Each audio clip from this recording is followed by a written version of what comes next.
அனுதாபம் தெரிவிக்க அயத்துல்லா அல் ஹமேனி நெஞ்சி வலி வந்து இறக்கவில்லை.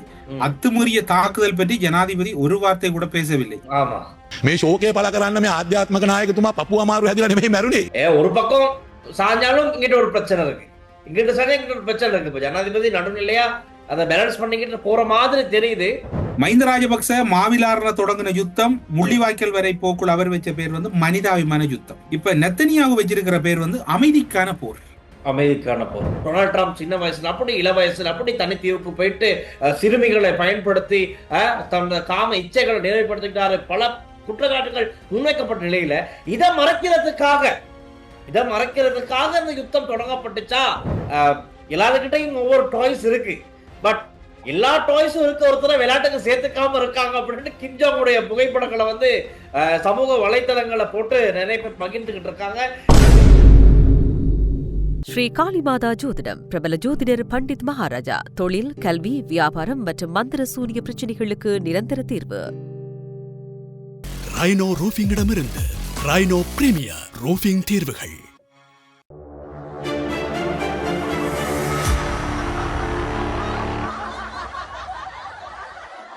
ஹலோ அண்ணா, வணக்கம். வணக்கம் வணக்கம் டீல் சார், என்ன கதை இருக்கமாண்ணா? இன்னைக்கு ஜனாதிபதி அன்ருகுமார திசாநாயக்கா பார்லிமெண்ட்டுக்கு வந்துட்டாரு. ரொம்ப நாள் அவரை எங்கேயுமே அவர் பேசுறத கேட்க முடியாம இருந்துச்சு மக்களுக்கு.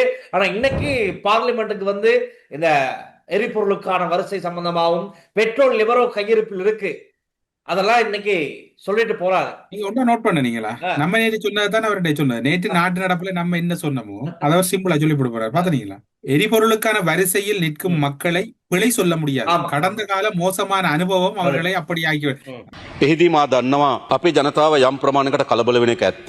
ඒ කිසිසේත්ම අපි කිසිදු පුරවැසියෙකුට ඒකට චෝදනා එල්ල කරලා වැඩක් නැහැ. මොකද අපේ ජනතාවට ඉතාමත් අමිහිරි අතීතයක් තියෙනවා, ඉතාමත් කෙටි කාලන අතීතයක්. ඒ අතීතය තාමත් ඔවුන්ගේ සිත් තුළ හොල්මන් කරනවා. நேற்று சொன்ன நாம எல்லாரையும் கொண்டு கச்சதீவுல கொண்டு போட்டீங்கன்னா நாடு அது வரவேற்பு வரவேற்பு ஜனாதிபதி சொல்லியிருக்காரு. ஆனா ஜனாதிபதி வந்து இப்ப நாங்க இது ஏற்கனவே இந்த இன்னைக்கு நிகழ்ச்சியில, நேற்று நிகழ்ச்சியில, இதுக்கு முதல்ல நாங்க செஞ்ச எல்லா நிகழ்ச்சியிலையுமே பல விஷயம் பேசியிருக்கோம். எப்படின்னா இந்த அரசாங்கத்தை காப்பாத்துறது அப்படின்னா 159 பேர் இருக்காங்கன்னு சொன்னா அவங்கள ஓவரால் தாங்கிக்கிட்டு இருக்கிறது ஜனாதிபதி அன்ருகுமார திசாநாயக்கா தான். இன்னைக்கு நடந்ததும் அதே மாதிரி விஷயம் தான். ஏன்னா எதிர்த்தரப்புல முஜிபுர் ரஹ்மான் அவரு பளிச்சுன்னு சொன்னார். எப்படின்னா எரிபொருள் அமைச்சர் பேச வேண்டியதான் இன்னைக்கு ஜனாதிபதி பேசியிருக்காரு. மலுசக்தி அமைச்சர் பேச வேண்டியதை இன்னைக்கு வந்து ஜனாதிபதி பேசிட்டு போனார். ஆனா ஒரு ஆன்மீக தலைவர் கொல்லப்பட்டது சம்பந்தமாவோ இல்ல இப்படி ஒரு நாடு பல நாடுகளால் தாக்கப்படுறது சம்பந்தமாவோ ஜனாதிபதி எந்த விதமான கவலையும் தெரிவிக்கல அப்படின்னு முஜிபுர் ரஹ்மான் அவர்கள் சொல்லியிருந்தாரு. ஆனா ஜனாதிபதி என்ன ஜனாதிபதி என்ன சொல்றாருன்னா, நாட்டுல என்ன நடக்குது, இப்ப என்ன எரிபொருள் வரிசை என்ன நடக்குது, கையிருப்பில் எவ்வளவு இருக்கு, பயப்பட தேவையில்ல, வீணாச்சம் கொள்ள தேவையில்ல, கையில இருக்கு, 40 நாளைக்கு எங்களுக்கு தேவையான எல்லாமே இருக்கு, புது கப்பல் வந்துகிட்டு இருக்கு அப்படின்னு அவரு இதுக்கு ஒரு சொல்யூஷனா சொல்லிட்டு போயிருக்காரு. அதுல முஜிபுர் ரஹ்மான் சொன்னதுல வேடிக்கை என்னன்னு சொன்னா, அனுதாபம் தெரிவிக்க அயத்துல்லா அல் ஹமேனி நெஞ்சி வலி வந்து இறக்கவில்லை. அத்துமீறிய தாக்குதல் பற்றி ஜனாதிபதி ஒரு வார்த்தை கூட பேசவில்லை. නලින්ද ජයතිස්ස මාධ්‍ය ප්‍රකාශකතුමා එදා මාධ්‍ය සාකච්ඡාවේදී කිව්වා ශෝකය පළ කරනවා කියලා. මේ ශෝකය පළ කරන්න මේ ආධ්‍යාත්මක නායකතුමා පපුව අමාරු හැදිලා නෙමෙයි මැරුණේ. පපුව අමාරු හැදිලා මැරුණා නම් ශෝකය පළ කරන්න පුළුවන්. මේ ඇමරිකාවයි ඊශ්‍රායලයි බෝම්බ දාලා එතුමා මැරුණේ. அப்படிதான் சொல்றாரு. இப்ப என்ன பிரச்சனை, முஜிபுர் ரஹ்மான் ஜனாதிபதியாக தெரியும், கதைக்கலாமா கதைக்கலாம். சரி, எந்த பக்கம் ஒரு பக்கம் சாஞ்சாலும் இங்கிட்ட ஒரு பிரச்சனை இருக்கு, இங்கிட்ட சாஞ்சா இங்கிட்ட ஒரு பிரச்சனை இருக்கு. இப்ப ஜனாதிபதி நடுநிலையா அதை பேலன்ஸ் பண்ணிக்கிட்டு போற மாதிரி தெரியுது. ஆனா அங்கிட்டு நாமல் ராஜபக்சே என்ன சொல்லியிருக்காருன்னா, ஆயுதங்களை கைவிட்டு சமாதானத்தை கையில் எடுங்கள், ஈரான் அமெரிக்காவுக்கு நாமல் ஆலோசனை, இனவாதம், வன்முறை மற்றும் யுத்தம் ஆகியவற்றுக்கு எதிராகவே நாங்கள் செயற்பட்டோம், சகலவிதமான வன்முறைகளையும் எதிர்க்கின்றோம், மத்திய கிழக்கு நாடுகளும் அமெரிக்கா மற்றும் இஸ்ரேல் ஆயுதங்களை கைவிட்டு சமாதானத்தை கையிலிடுங்கள்னு நாமல் ராஜபக்சே சொல்லியிருக்காரு. அப்பாச்சிக்கும் அவங்களோட அப்பா மஹிந்த ராஜபக்சவைக்கும் நெத்தனியாவுக்கும் ஒரு தொடர்பு, ஒரு நெருங்கின தொடர்பு ஒன்று இந்த போர்க்காலத்தில் இருக்குது. இலங்கையில் நடந்த யுத்தத்துக்கு என்னன்னு சொல்லுங்க, ஐக்கியூ இக்குவேஷன் ஒன்று சொல்லுங்க. மஹிந்த ராஜபக்ச இப்ப சர்வதேச தலைவர் மாதிரி உங்களோட கேள்வி கேட்கிறேன். மஹிந்த ராஜபக்ச மாவிலாறுல தொடங்கின யுத்தம் முள்ளிவாய்க்கல் வரை போக்குள் அவர் வச்ச பேர் வந்து மனிதாபிமான யுத்தம், பொதுமக்களை மீட்பதற்கான யுத்தம். இப்ப நெத்தனியாவு வச்சிருக்கிற பேர் வந்து அமைதிக்கான போர். அமைதிக்கான போர். ம், ம், ம். சரியா? இவரு இப்ப இது முடிவு நெத்தன்யாகுவும் டொனால்ட் ட்ரம்ப்பும் நினைக்கிறாங்க வந்து ஈரான்ல இருக்க அடக்குமுறைக்கு எதிரா அந்த நாட்டு மக்கள் ஈரான் மக்களை வந்து காப்பாத்துறது நாங்க தான்.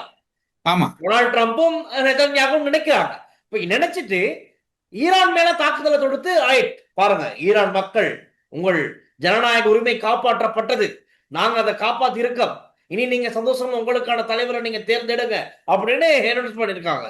ம். இது முடிவற்ற போர் இல்லை. ட்ரம்பும் நானும் ஈரானை வெகு சீக்கிரம் வென்று மனிதநேயத்தை நிலைநாட்டுவோம், புதிய ஒப்பந்தங்கள் ஏற்படுத்துவோம். போற போக பார்த்தா ஈரான் ஜனாதிபதியை ட்ரம்ப் அப்பாயின்மெண்ட் பண்ணுவார் போல இருக்கு. அப்படி ஒன்றத விளங்குது. பப்பெட் அவரோட பப்பெட் கவர்மெண்ட்டை வந்து ஈரானில் அமைக்கிறதுக்கான ஒரு சதித்திட்டம் நடக்குதாவும் இருக்கு. ஆனா இன்னொரு விஷயம் இருக்கணும்.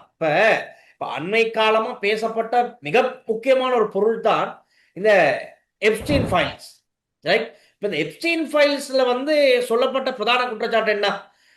ட்ரம்ப் உட்பட இன்னும் பல பேர், உலக செல்வந்தர்கள் பல பேர் வந்து பிரபல்யமானவங்க எல்லாருமே இந்த எப்ஸ்டீன் ஃபைல்ஸ்ல உள்ளடங்குவதற்கு பேர் வந்து என்ன, சிறுமியர்களை பாலியல் வன்புணர்வுக்கு உட்படுத்துறவங்க, ஒரு பாரிய குற்றச்சாட்டு முன்வைக்கப்பட்டுச்சு டொனால்ட் ட்ரம்ப் மீது.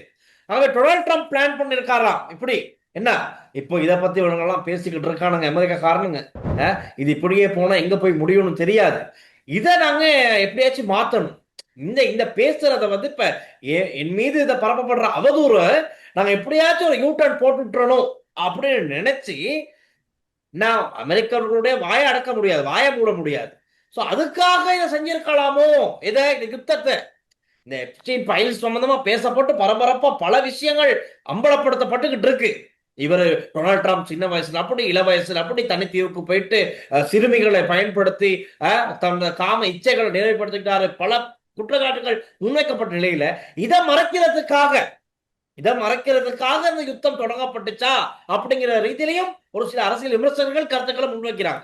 நீங்க எப்படி பாக்குறீங்க? உண்மையா இருக்குமா இல்லையா? ஒன்றை மறைக்கிறது கொண்டு வாரது தானே,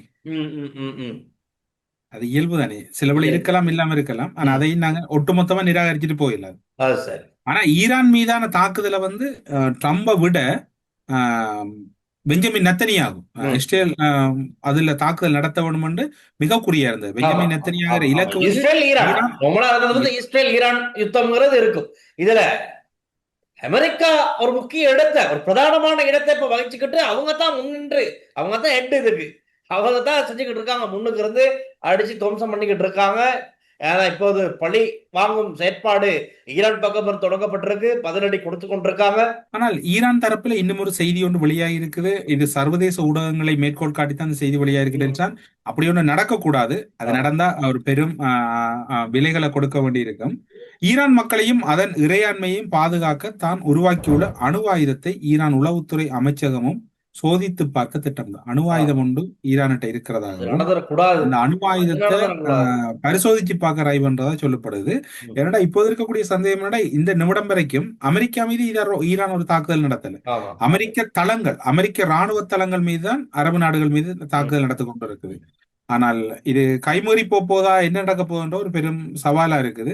ஆனால் இது இன்னும் 2 பேர் இங்கிட்ட அமைதியா பாத்துக்கிட்டு இருக்காங்க. ஒண்ணு விளாடிமிர் புட்டின், அவங்ககிட்ட ஒரு பக்கம் இருக்காரு, அவங்ககிட்ட கொரியா நாட்டு ஜனாதிபதி கிம் ஜோங் அவர்கிட்டம் அமைதியா இருக்காரு. சில மீம்ஸ்கள் காணக்கூடியது அவங்க பேஸ்புக்ல. எப்படின்னா எல்லாருக்கிட்டையும் ஒவ்வொரு டாய்ஸ் இருக்கு, பட் எல்லா டாய்ஸும் இருக்க ஒருத்தர விளையாட்டுக்கு சேர்த்துக்காம இருக்காங்க அப்படின்னு கிம் ஜோங் உடைய புகைப்படங்களை வந்து சமூக வலைத்தளங்களை போட்டு நிறைய பேர் பகிர்ந்துகிட்டு இருக்காங்க. ஏன்னா கிம் ஜோங் எப்படா என்னைய சேர்த்துக்குவாங்க இந்த ஆட்டத்துக்கு அப்படிங்கிற மாதிரி வெயிட் பண்ற மாதிரி தோணுது.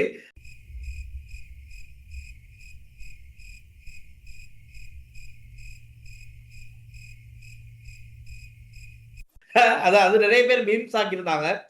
ஆனா அவங்களும் சேர்ந்து, அவங்களோட சைனாவும் சேர்ந்து, ரஷ்யாவும் சேர்ந்தா இது எங்க போய் முடியுமோ தெரியா. ஆனா ஒரு கதைகள் தாக்குதல்கள் பார்க்கின்ற போது பல நூற்றுக்கணக்கான சிறுவர்கள் இறந்திருக்கிறார்கள் அந்த தாக்குதல் ஒன்ற. அவங்களோட நல்லடக்கம் இடம்பெற்றுக் கொண்டிருக்கிற நாங்கள் இந்த காணொளி பதிவேற்றம் செய்கிற போது பெருந்திரளான சிறுவர்கள் படுகொலை செய்யப்பட்டிருக்கிறாங்க. ஓரிரு தினங்களுக்கு முன்னர் அவரடக்கம் கிட்டத்தட்ட ஈரான் முழுவதும் ஒரு மரண ஓலமாக தான் இருக்குது. எல்லா வீடுகளுக்கு ஒரு மரணம் நிகழ்ந்திருக்குது. ஈரான் முழுவதும் முடக்கப்பட்டிருக்குது. எல்லா தொடர்புகளும் துண்டிக்கப்பட்டிருக்குது. ஈரானுக்கு இருக்கக்கூடிய இணைய வசதிகளை இஸ்ரேல் கையகப்படுத்தி இருப்பதாக கூறப்படுது. இஸ்ரேல்ல இருக்கக்கூடிய சிறப்பு உளவுத்துறை அதையும் கையகப்படுத்தி இருப்பதாக கூறப்படுது. ஒட்டுமொத்தத்துல ஈரான்ட முழுமையான சக்தியையும் இப்போது இஸ்ரேல் தான் பயன்படுத்தி கொண்டிருக்கிறாதான். அது மட்டும் இல்ல, traffic lights, CCTV cameras, internet எல்லாமே ஹேக் பண்ணி இப்ப எல்லாமே டவுன் பண்ணி வச்சிருக்காங்க. எல்லாமே மொசாட் உளவுத்துறை உட்பட இந்த இஸ்ரேலோட கட்டுப்பாட்டுல தான் இருக்கிறதா சொல்லப்படுது. மிக முக்கியமான இன்னொரு விஷயம் பார்க்கணும். இப்போ அமெரிக்கா, இஸ்ரேல் இவங்களுடைய தாக்குதல்ல அதிகமா பாதிக்கப்படுறது, கொல்லப்படுறது யாருன்னு சிறுவர்கள் தான். இது இல்லைன்னு சொல்ல முடியாது. நல்ல உதாரணம் பலஸ்தீன்ல காசாவுல இடம்பெற்ற தாக்குதலின் போது கொத்து கொத்தாக எல்லாம் குழந்தைகள், சின்ன பிள்ளைகள், பாவம்.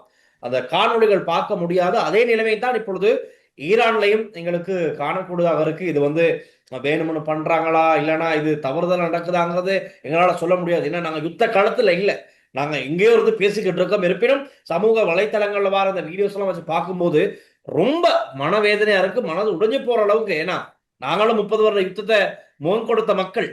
ஏன்னா அப்போ இதை வச்சு பார்க்கும்போது ரொம்ப கவலை தான். இது ஏற்றுக்கொள்ள நீங்க இப்ப மொசாட் தொடர்பா சொன்னதால சொல்ல வேண்டியிருக்கீங்க. அதுக்கு முதல் இன்னும் ஒரு தகவல் என்னன்னு சொன்னால், நீங்க ஏவுகணைகளை வச்சிருங்க, ஆனா இவ்வளவு தூரம் மாற ஏவுகணை வச்சிருக்கிறது நல்லது இல்லை. நான் உங்களை வார்ன் பண்றேன்னு சொல்லி நீண்ட தூர இலக்குகளை தாக்கும் ஏவுகணைகளையும் அணு ஆயுதங்களையும் ஈரான் வைத்துள்ளது. ஈரான் சக்தி வாய்ந்த அணு ஆயுதங்கள் அனைவரையும் அச்சுறுத்துகிறது. தீவிரவாதத்தை வளர்க்கும் ஈரானிடம் இவ்வளவு சக்தி இருப்பது நல்லதல்ல. நீ ஒன்றும் டொனால்ட் ட்ரம்ப் அதுல அந்த சிஏ நீங்க சொன்ன மாதிரி மொசாட் தொடர்பா சொல்லியிருந்தீங்க. சிஏ தொடர்பாகவும் பல தகவல்கள் இருக்குது. அந்த அயத்துல்லா அல் ஹமனி ராணுவ கட்டளை பீடத்துக்கு வருகை தந்த போதுதான் அந்த தாக்குதல் இடம்பெற்றது.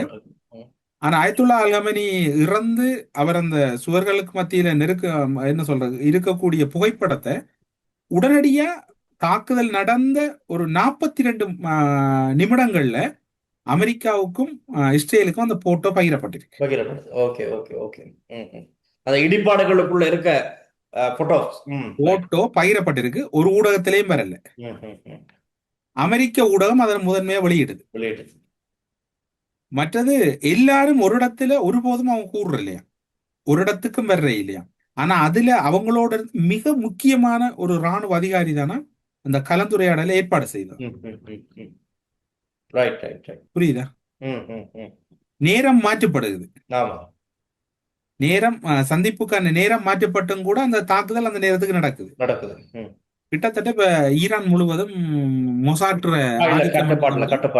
கையகப்படுத்திட்டு. நேத்து எங்களுடைய சகோதரர் ஒருத்தர் துபாயில இருந்து சொல்லியிருந்தாரு. நேத்து நைட் ஏர்லி மார்னிங் ஒரு 2 மணி இலங்கை நேரம் 2 மணிக்கு சொல்லியிருந்தாரு. ஆனா இங்க இப்போ துபாயில இருந்து தான் பேசுறாரு. துபாய் அபுதாபி கிட்ட இருந்து நெட்வொர்க் ஃபுல்லாவே டவுன் ஆகிருச்சு. பட் அட்டாக் தொடர்ந்து நடந்துகிட்டு தான் இருக்கு. இது ஈரான்ல இருந்து வருதா இல்ல வேற பக்கம் வருதா அதை சொல்லிக்க முடியாம நாங்க இருக்கோம். ஏன்னா கண்டவங்க அடிக்கிறாங்க, அந்த மாதிரி தகவல் தான் எங்களுக்கு கிடைக்கூடியதா இருந்துச்சு. ஆனா எல்லாம் சேஃப்டியா இருக்காங்கன்னு தான் சொல்லப்படுது. இன்னும் அதுக்கப்புறம் அதான் லாஸ்ட் மேட்ச் தான் இருந்துச்சு. அதுக்கப்புறம் அங்க என்ன மாதிரி அப்டேட், நெட்வொர்க் திரும்ப சரியாகிடுச்சா, கொடுக்கப்பட்டிருக்கா, என்ன நடக்குது, எது நடக்குதுன்னு ஒரு அப்டேட் எங்களுக்கு கிடைக்காம இருக்கு. பாப்போம், நான் ட்ரை பண்றேன் மேக்சிமம் அவங்கள கண்டெக்ட் பண்ணி இப்போ நிலவரம் என்னன்னு பாக்குறதுக்கு நாங்க தொடர்ந்து அவங்கள ட்ரை பண்ணலாம். ஆனா மத்திய கிழக்குல இருந்து எங்களுடைய நிறைய நேயர்கள் பார்வையாளர்கள் அங்கிருந்து பார்த்துக்கிட்டு இருக்காங்க. ஸோ பாதுகாப்பா இருங்க, சேஃப்டியா இருங்க. நடக்குது அந்த புகைப்படங்கள் எடுக்கிறது, செல்ஃபி எடுக்கிறது, மற்றது வெளியில போறது, அந்த அதுகளையெல்லாம் தவிர்த்துக் கொள்ளுங்க. கூடுதலான நாட்கள் அந்த வெளியில போற வேலையில ஈடுபட்டு கொண்டிருக்கிறாங்க. இது பெரிய பெரிய பல பரீட்சை நடந்துகிட்டு இருக்கு. யாரு இதுல பெரியவங்க அப்படிங்கிறத காண்பிக்கிறதுக்கு. இதுல அகப்படுறது அப்பாவி மக்கள் தான். அதனால தொழிலுக்காக நம்ம மக்கள் அங்கெல்லாம் போயிட்டு உங்க அன்றாட தொழிலை பார்த்துக்கிட்டு இருக்கீங்க. இதுக்கு இடையில தான் இந்த யுத்தம் நடந்துகிட்டு இருக்கு. ஸோ ரொம்ப கவனமா இருங்க, பாதுகாப்பா இருங்க. என்னென்னது நடந்தாலும் உங்களுடைய ஒவ்வொருவருடைய பாதுகாப்பு மிக முக்கியமானது. ரைட்? பாதுகாப்பா இருந்துக்கிட்டு உங்களுடைய வேலைகளை செய்யுங்க, தொழிலை செய்யுங்க. அதான் எங்க சார்பா சொல்லிக் கொள்ளலாம். இலங்கையில இருந்துக்கிட்டு சேஃப்டியா இருங்க, அவ்வளவுதான் சொல்லுறது. ஆனா இப்போ இந்த மத்திய கிழக்கு நாட்டு யுத்த சம்பந்தமா, அந்த போர் பதற்றம் சம்பந்தமா நாங்க பேசிட்டோம். இப்ப இங்க ஒரு ஒரு சில அதிர்ச்சி தகவல்களும் உங்களுக்கு கேட்கக்கூடியதா இருக்கு. நான் இன்னைக்கு கேட்டேன், இன்னைக்கு ஒரு செய்தி பார்த்தேன். இப்ப சரி, நீங்களும் இப்ப கொஞ்ச நாளா ஒருத்தரை பத்தி பேசாம அமைதியா இருக்கீங்க, என்ன ஆச்சு ஏதாச்சுன்னு தெரியுதும் இல்லை. நான் கேட்கிறேன், எதுவும் தகவல் இருந்தா சொல்லுங்க, கேட்போம். பிரதமர் மற்றும் நீதியமைச்சர் ஆகிய பதவிகளை ஏற்குமாறு ஜனாதிபதி அனுரகுமார திசாநாயக்க என்னிடம் வலியுறுத்தினார். ஒரு சில காரணங்களுக்காக நான் அந்த வலியுறுத்தலை ஏற்கவில்லை. யாரு சொல்லியிருக்கிறது? ஜனாதிபதி சட்டத்தரணி எம்.ஏ. சுமந்திரன் சொல்லியிருக்காரு. சோ ஜனாதிபதி அனுரகுமார திசாநாயக்க இருந்து ஒரு முக்கியமான பொறுப்பை நீங்க எடுங்க மிஸ்டர் சுமந்திரன் அப்படிங்கிற மாதிரி ஒரு கால் போயிருக்கு. இது சம்பந்தமா எதுவும் தகவல்கள் கிடைச்சிச்சா இல்லையா? இல்ல கிடைச்சும் நீங்க அமைதியா இருக்கீங்களா? என்ன கதை? டில்சான், உண்மையா இதெல்லாம் இப்ப நான் செய்தியா பாக்குறதே இல்ல டில்சான். பார்க்கறதே இல்ல. இவ்வளவு பிரச்சனை போய் கொண்ட ஆ, உலகத்துல, நாட்டுல இவ்வளவு பிரச்சனை போகுது. ஆ. இந்த என்ன சொல்றேன், இந்த அரசியல்ல முகவரி இல்லாத பிரயோசனமிட்டாகிற தகவலை நான் பாக்குறதே இல்ல. நீங்க சொன்னதால நான் இப்ப டக்குனு இதை ஆ, பார்த்தேன்னா ஆ. எனக்கு எனக்கு உண்மையா சமஷ்டிய விட்டுன்னு சொல்லி தானே இவர் பேசினவர் அங்க. ம், ம், ம், அப்படி ம். சமஷ்டிய விட்டவருக்கு அமைச்சு பொறுப்பெடுக்கிற பெரிய வேலை இல்ல தானே. அது சரி. எடுத்திருக்கலாம், அவர் நிதியமைச்சராக இருக்கலாம். அதுல ஒரு பெரிய சிக்கல் இல்லை அவருக்கு. உண்மையில அந்த அமைச்சு பதவி எடுத்திருக்கலாம். மற்றது இப்ப இவர் ஏன் இந்த என்ன சொல்ற அந்த கம்பி கட்டுற கதையில சொல்லி திர்றாருண்டா, நான் தான் முதலமைச்சர் ஆ, வரப்போறேன்னு அப்படி. சொல்லி தெரியும். ஆகவே ஒரு சரியா? பிரதமர் நீதியமைச்சர் ஆவறதுக்கு என்னை கோல் பண்றாங்கன்னா எனக்கு முதலமைச்சராவே தகுதி இருக்கு. தகுதி இருக்குது.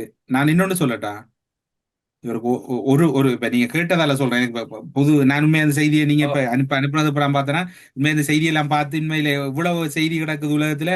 இப்ப சுமந்திரன் என்றால சனவை தூக்கி எறிஞ்சிட்டே ஏன்னா நாங்க பெரிய சுமந்திரம் போடுற பிள்ளைகளை சுட்டி காட்டுறதுக்கு இது நேரம் இல்லைன்னா அதை விட அவ்வளவு முக்கியமான செய்தி இருக்குதுன்னு.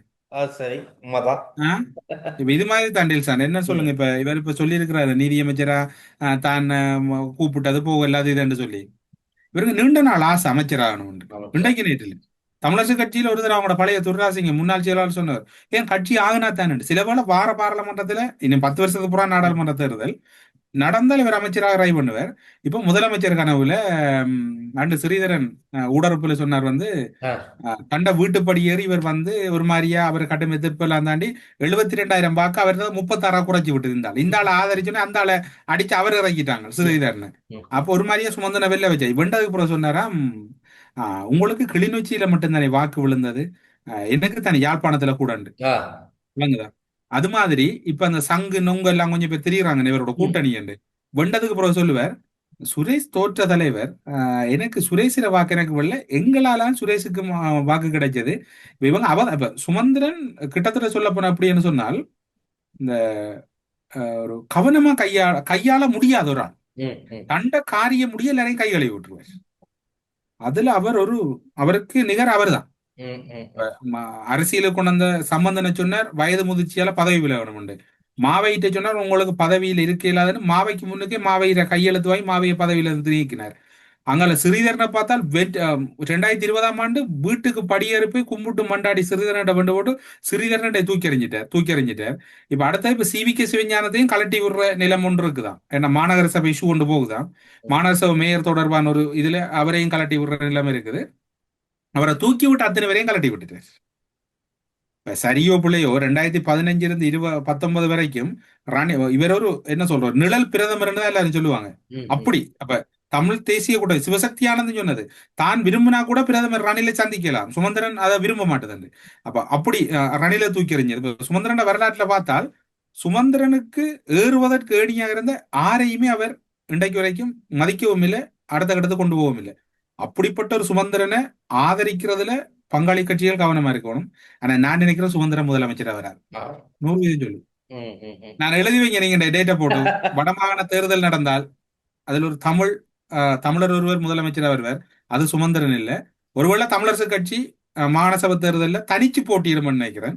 அந்த தனிச்சு போட்டியிட்டா வடமாகாணத்துல 3 அல்லது யாழ் மாவட்டத்துல மாவட்ட வாரியா தானே, யாழ் மாவட்டத்துல 3 அல்லது 2 ஆசனங்கள் அப்புறம் அப்படித்தான் நிலைமை இருக்கும் என்று நினைக்கிறேன்.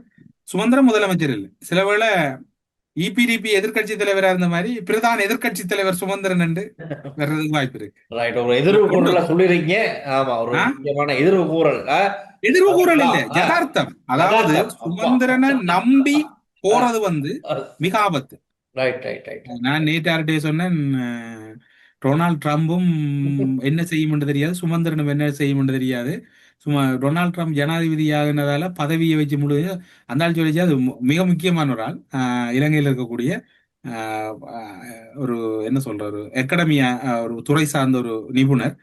அப்ப அவர் சொன்னார் வந்து, ஐயோ தமிழரசு உங்களுக்கு ஒப்புறதுக்கு ஆள் கிடைக்கலையா, அமெரிக்க ஜனாதிபதியோட இந்த ஆள் ஒப்புறீங்களே ஏன்னு கேட்டேன். அந்த அப்படி அந்த மேற்கத்திய கலாச்சாரத்தோட இருக்கிறவங்கள்ட்ட ஒரு ஜெனுவினிட்டி இருக்கும், ரெஸ்பெக்ட் இருக்கும். அது ரெண்டையும் சுதந்திரம் இழந்துட்டாரு. முதல் ஒரு சுதந்திரம் வந்து ஒரு ஹை குவாலிட்டியான ஒரு ஸ்டாண்டர்ட் ஆனாலும் ரெஸ்பெக்ட் அப்படி இப்படி. இப்ப சுதந்திரம் வந்து அது வருன்னு சொல்றப்ப சாதாரணமான ஒரு தர லோக்கல் பொலிட்டிக்ஸ் எப்படி இருக்கும் அதை விட மோசமா செய்து கொண்டு இருக்கிறாரு. இப்ப இதை விட ஐயா இந்தியால ஈரான் இஸ்ரேல் எவ்வளவு பிரச்சனை நடக்குது, சும்மா வேற கதை. இது சும்மா பாக்குற மக்களை இது வந்து உங்களுக்கு ஒரு பகுதிக்கு தாங்காச்சுனாங்க. இதெல்லாம் நீங்க சீரியஸா எடுக்காங்க, இதெல்லாம் கதைக்கிறதுக்கே நேரம் இல்லை, இது ஒரு செய்தியே இல்லை. ஆமா, இதுக்கிடையில தான் இப்ப நீங்க ரணிலை பத்தி சொல்றீங்க. ரணில் விக்ரமசிங்க முன்னாள் ஜனாதிபதி நேற்று ஒரு மீட்டிங் ஒன்று செஞ்சிருக்காரு. யார் இந்த மீட்டிங்ல இருந்தாலும் சொன்னா சிவில் செயற்பாட்டாளர்கள், அதாவது சமூக வலைத்தளத்தில் செயற்பாட்டாளர்கள், அவங்க கொஞ்சம் மும்முரமா இருக்கவங்க அப்படின்னு இந்த கட்சி ரீதியா. இப்ப இதுல யாரு மெயினா இருக்காங்கன்னு சொன்னா எஸ்எல்பிபி ராஜபக்சர்களுக்கு ஆதரவா பேசுறவங்க, ரணில் விக்ரமசிங்கவுக்கு அப்படின்னா இந்த அரசாங்கத்தை எதிர்ப்பவர்கள் தான் இந்த மீட்டிங்ல அநேகமா இருக்காங்க. இந்த மீட்டிங்ல நிறைய விஷயம் பேசுறாங்க. அப்போ இந்த மீட்டிங்லன்னா ஒரு சிவில் செயற்பாட்டாளர், இவர் யாருன்னா அந்த நல்லா ராஜபக்சர்களுக்கு அடங்கி போறவர் தான். இவர் என்ன சொல்றாருன்னா, முன்னாள் ஜனாதிபதி அவர்களே, உங்களுக்கு மீண்டும் ஒரு வாய்ப்பு கிடைச்சா இந்த அரசாங்கத்தை, இந்த ஆட்சியை பொறுப்பெடுப்பீங்களா அப்படின்னு கேட்கிறாரு. இந்த மனுஷனுக்கு நான் நினைக்கிறேன் இந்த மூணு வாழ்வு அடைச்சும் பத்தாது போல இந்த அரசியல் ஆசை, இந்த பேராசைங்கிறது பாருங்க எப்படின்னு மனுஷன் கொஞ்சம் நத்தனியாவு அடி நடக்குது உள்ள, திரும்ப கட்ட நெருப்பு அடி ஒன்று நடக்குதாங்க. சரி சொல்லுங்க, நீ என்ன செய்யற இந்த விளையாட்டு செய்தியை சொல்லுங்க. இப்ப இவருக்கு பாருங்க, மூணு இதயத்துக்கு போற 3 குழாய் அடைச்சும் மனுஷனுக்கு இருக்க ஆசையை பாருங்க. முதல்ல இந்த அரசாங்கத்தை போ சொல்லுங்க, அப்புறம் பார்ப்போம். இங்க பாருங்க தான் போயிட்டு இப்ப இவர் வந்து இந்த அரசாங்கத்தை எல்லாரும் போ சொல்லட்டான், போனதுக்கு அப்புறமா இவர் எடுக்கிற மாதிரி இவருக்கு ஆசை ஒன்று இருக்கு. இப்ப இன்னொன்று அரசியல் என்னதான் வயசானாலும் இதயத்துக்கு போற 3 குழாய் அடைச்சாலும் அந்த ஆசை போகுது பாருங்க.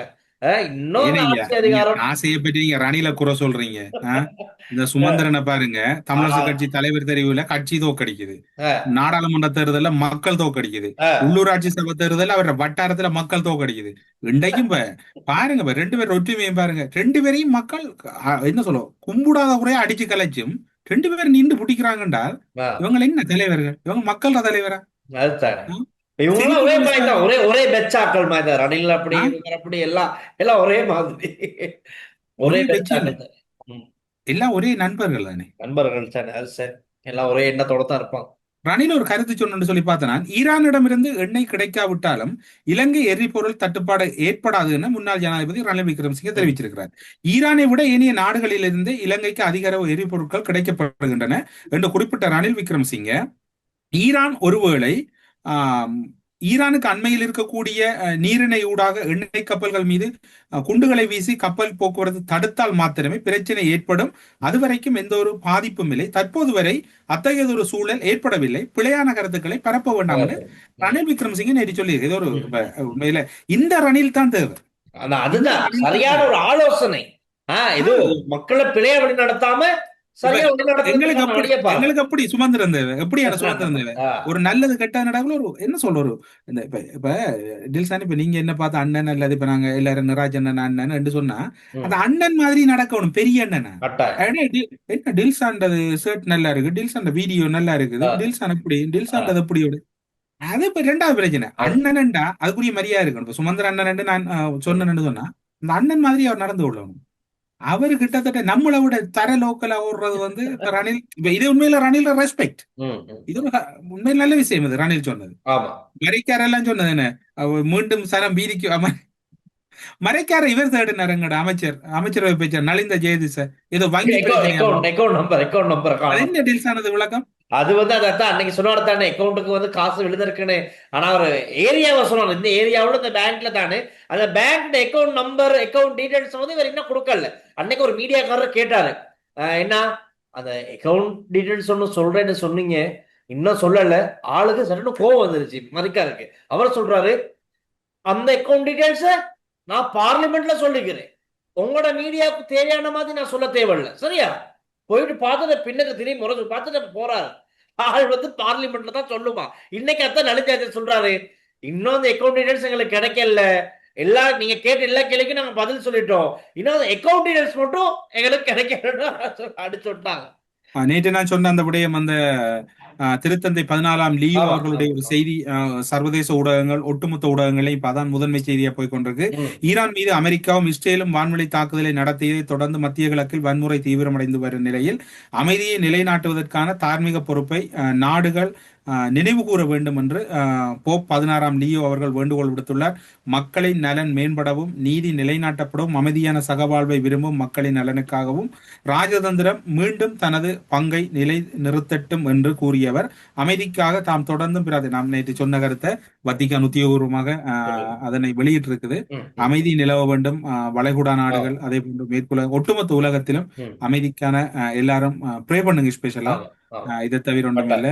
இதுக்குள்ள நாங்க உண்மையில சர்வதேச செய்தி தான் இன்றைக்கு முழுமையா கதைக்கணும். வந்து டில்சாண்ட கூத்தால சும்மா ஒரு சம்பந்தம் இல்லாத ஒரு செய்தியை கட்சி. ஓகே, நீ என்ன செய்யற வெங்க எடிட்டர்? ரைட், ஓகேண்ணா.